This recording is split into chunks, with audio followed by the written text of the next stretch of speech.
Assalamu Walaikum. Hello friends, how are you? Welcome back to my another video. In this video, I am going to show you how to put dollar symbol in Excel. Let's get started. At first, you have to open your Excel workbook. Now we want to put dollar symbol. At first, select any cell.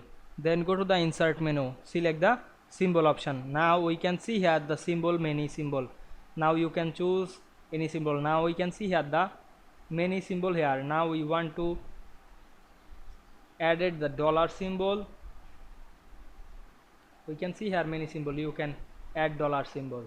Find the dollar symbol to this symbol option.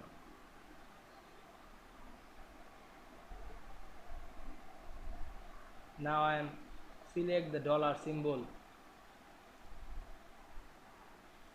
Select this dollar symbol and click insert.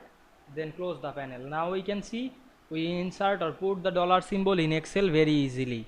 I hope you enjoyed my video. Please like, comment, share and subscribe my channel. Thanks for